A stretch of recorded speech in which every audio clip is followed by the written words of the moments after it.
Hey, good morning. Glad you guys are all here today. Today's topic is what is mindset?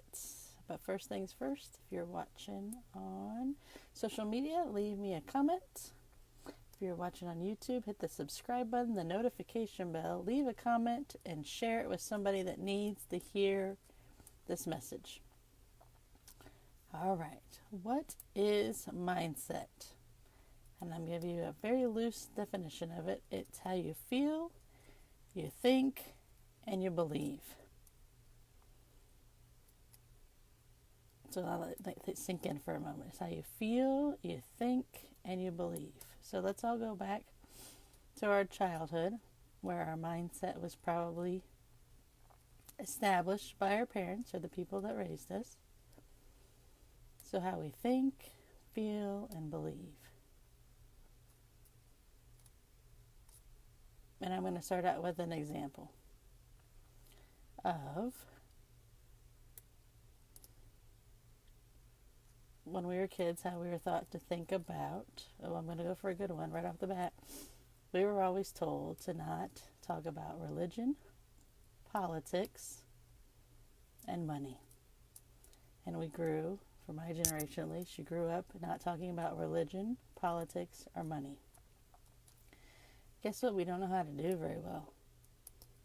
People don't know how to talk about money. They don't know how to talk about religion, and they don't know how to talk about politics, which are three things that we encounter in the world every day. So that formed our mindset. Whether it was a good one or a bad one, that's our mindset on things. And hi, my name is Cindy. I'm here to disrupt the world and do things differently than the status quo. Because I think we should talk about money, we should talk about politics, and we should talk about religion, because we're forming our kids' mindsets and doing things like that. So our brain is super smart, but our subconscious is the one that does all the work for us. So whatever we feed our subconscious, it takes it as truth.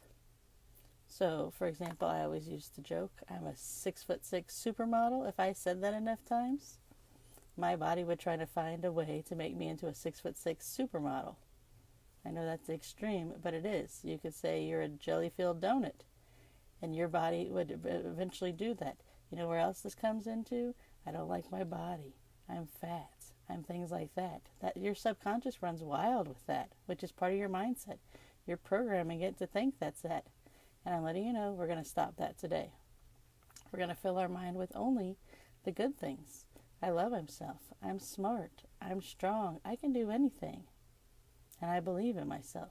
Because you know what your mind's going to do? It's going to believe that you're all of those things. If you've been following me for a little bit, you know that I always say I am the best problem solver I know. And I've said that, and I've said that over the last year or two. And guess what? I'm the best problem solver I know. Because my mind doesn't know any different. I've told it that I'm the best problem solver I know. So it works on problem solving any problem that I encounter. I've taught that to Ellie. You're the best problem solver you know. You may not know how to solve this problem, but your brain's going to work on it for you. And it likes to do it when you're sleeping. It likes to work on all of these things, whether they're good or they're bad. So we have to watch what our mind says. It really says in the Bible, keep every thought captive. We need to keep it captive and make sure they're all good thoughts going into it. So some examples of mindset in my life, and I'm sure that you've had some of these too, is when I was in college, I had to do a lot of running for the ROTC, and I was like, I'm not a runner. I kept saying that, I'm not a runner, I'm not a runner. Well, guess what you'd become? Not a runner. Then I had to tell myself, well, I have to be a runner because this is what I have to do. Guess what I became? A runner. I wasn't an Olympic athlete runner, but I was a runner. I was able to run. When I decided to give natural childbirth, I didn't know what that was. I didn't know how that feels, but I told my mind, I can do this. It can't be that bad. We can make this happen. Guess what? My mind made it happen. Because I went in with the mindset of this is what I want, this is what I need, and this is what's best for me. So my brain figured it out for me and with me to be able to have natural childbirth. I'm looking at my notes to make sure I don't forget anything. Business is the same way. Example, you could be raised with the mindset of businesses don't make any money. That's not true. Not all businesses are successful. Not all of them. Some are successful, some are not. But there's still a learning opportunity for you to learn. Most people that you see in a successful business, that's not their very first business. They've had lots of learning experiences, businesses along the way. So it's changing your mindset. Say, hey, I'm going to make this a successful business. I am a successful business owner. I am a successful mother. I am successful at homeschooling. And that's on my list here too. I decided that I didn't want to do school the status quo way. I came from the regular status quo way. It was good or bad. I mean, I came out with an education. And luckily, I instilled in myself somewhere in my mindset a lifelong learning. But I wanted to make sure that I controlled the narrative.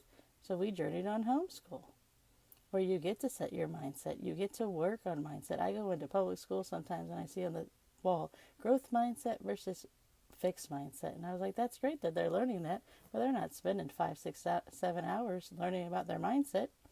Because if they get their mind right, everything follows. I know a lady that her son plays football, and their coach always is, son, you got to get your mind right. And I was like, I play that over and over in my head, because you do have to get your mind right. You have your mind right, everything else follows along with it.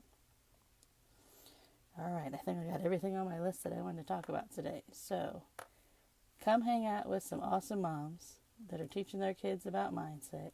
They're helping their aging parents. They're living their life as opposed to their life being lived for them. And our Moms in the Middle group, I'll put the link in the description. And I will see you guys tomorrow. Love you. Bye.